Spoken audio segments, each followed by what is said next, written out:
welcome to the news video that I'm going to be doing right now. I am just going to stick to one story. My friend Drew told me about this Australian terrorist siege that went on, and I'm going to be talking about that right now, and it's actually really, really sad. I'm actually going to be reading the story to you guys, so you'll get a better idea on what I'm talking about here. But,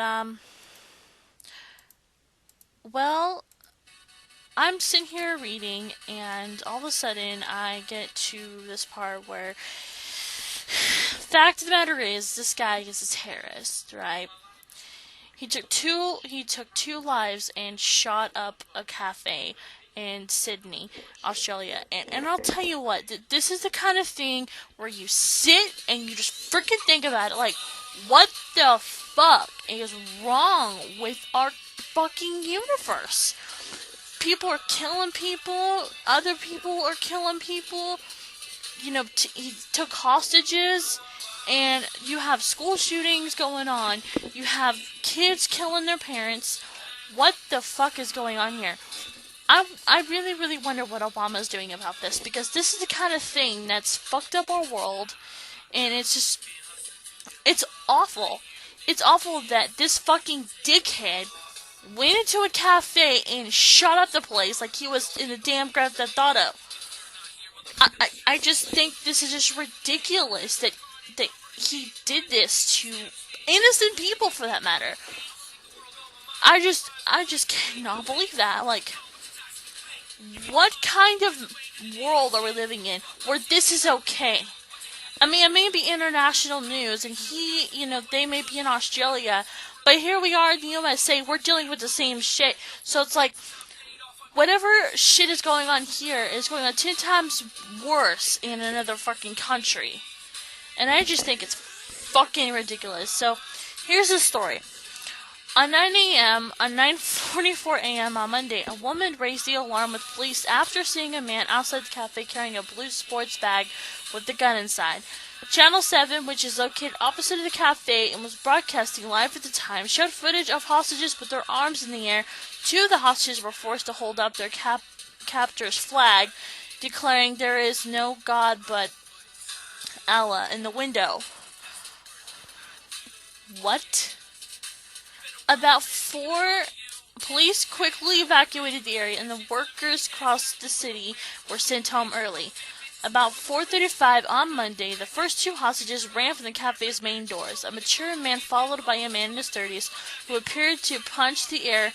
Soon after, a third man dressed in the cafe's uniform emerged from the side door. About 4:58 p.m., 2 women dashed from the cafe.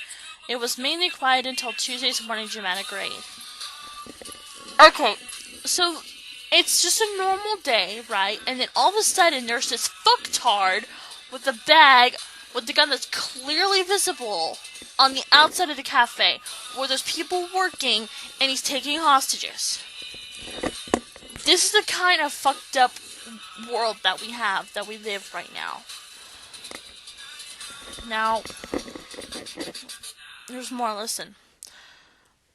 Monis, 50, is no stranger to the NSW police or the judiciary.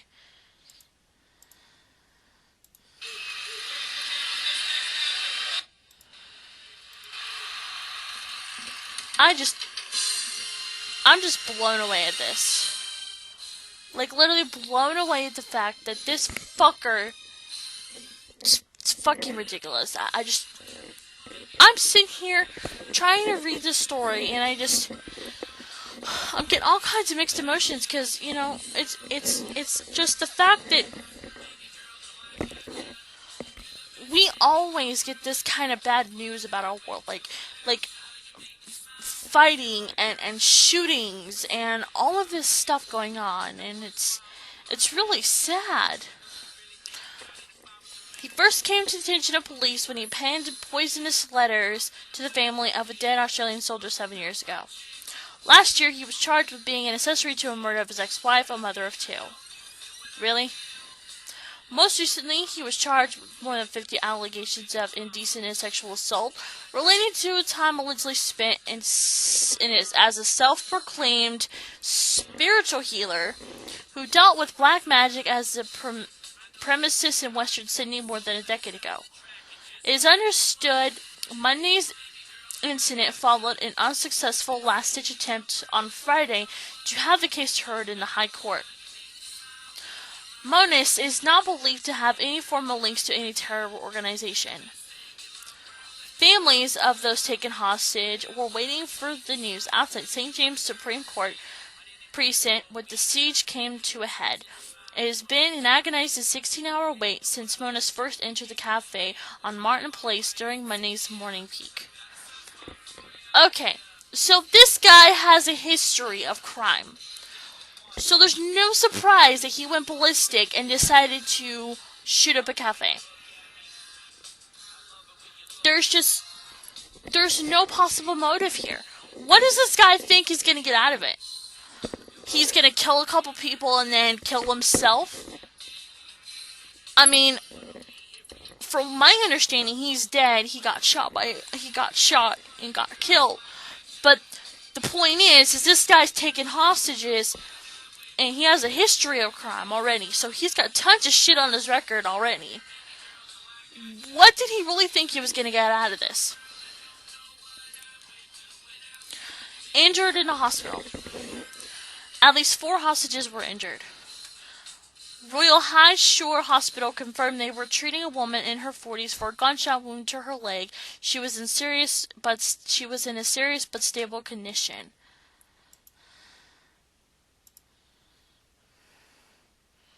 Wow. I can't believe that.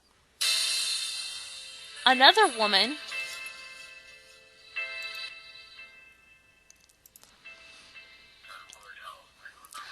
who was believed to be a hostage was seen being wheeled into Royal Prince Alfred Hospital on a stretcher just after 3 a.m. 6 detectives also arrived at the hospital while 4 ambulances were parked in the emergency department base. Now, okay, so 4 hostages were injured. 1 was in her 40s, and another woman was injured.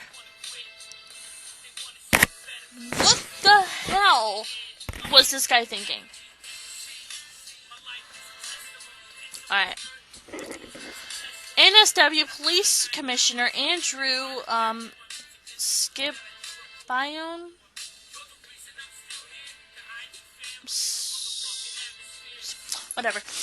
said police made the decision to storm the cafe after gunshots were heard from inside the cafe. The commissioner said that this triggered officers to implement an emergency action plan. Until we were involved in this emergency action, we believed that no one had been injured. That changed. We changed our track. He said in a press conference on Tuesday morning, "These are the experts. What we don't do is compete with those who have to make the call. They made call because they believed at the time if they didn't enter there would have been many more lives lost." NSW Premier Mike Baird said the city had been shaken by the tragedy, and none of us could have ever imagined, and called upon the people of NSW to come together as never before. Unbelievably, overnight, we have lost some of our own in an attack we never thought we could see here in our city. The events that we have seen here have shaken us, but they do not dampen our resolve. Lord Mayor of Sydney said she wanted to emphasize that Sydney is an inexclusive city and that won't change. This is not who we are, and we have had to deal with this horrific one-off incident by a deranged individual, and we have to move on. We continue to be who we are, and we will heal together. It could have been any of us. That's a wake-up call for us. Life is precious. This is really, really sad. Innocent people lost their lives because of this shit.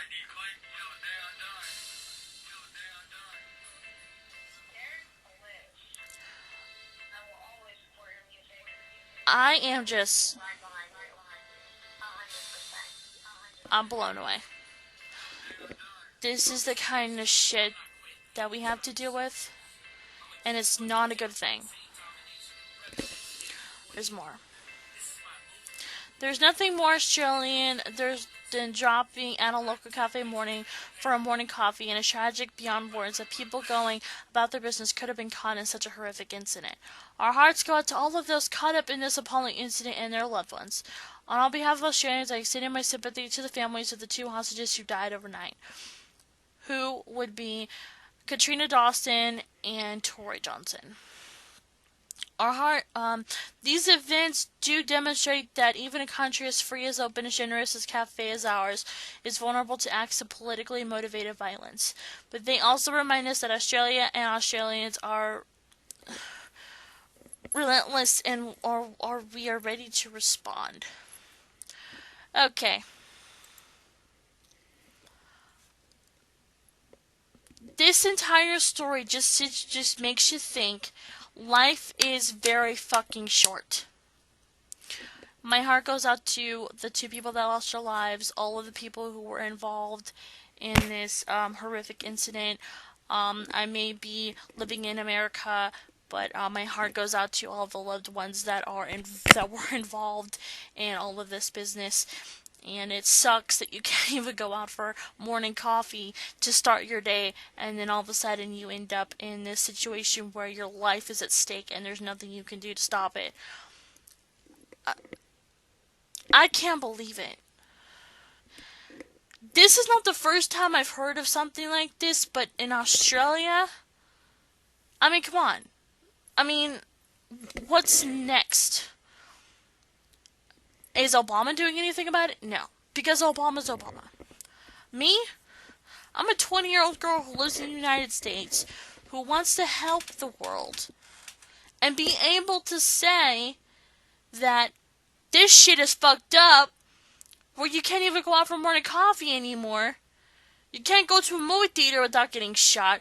It's like everywhere is unsafe.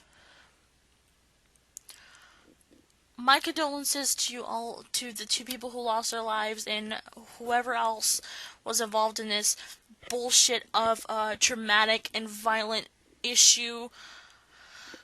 I am so sorry, you guys, and this kind of thing just makes you think. You know, life is precious, and life can be taken away from you in a snap, and there's nothing you will be able to do about it. You have to make sure you know that you're doing right by people, and you have to go through life and be able to live it and just not think about it. Because you could die the next day. You can die in a couple hours. You can die right now and you wouldn't know. Life is precious, and make sure you take a grip on it.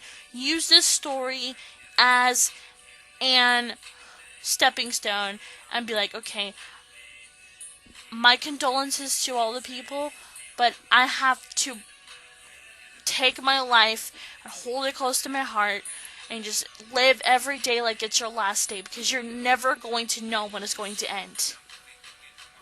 And I'm fighting back tears right now because this is the kind of thing where you need to just shut the fuck up, sit down, think about what you're doing with your life. If you're doing drugs and alcohol and fucking your life up, stop now, because your life will end faster than you can say goodbye. I hope everybody in Australia is doing okay now. I know it's been fucked up last week, but stay strong, Australia, because one of these days, karma will come back on him. He's already dead, but he will live in his own personal hell for the rest of eternity. And you guys can go on living. Take the memories of the people that you lost. Take the good memories. Hold them close to your heart and say, you know what?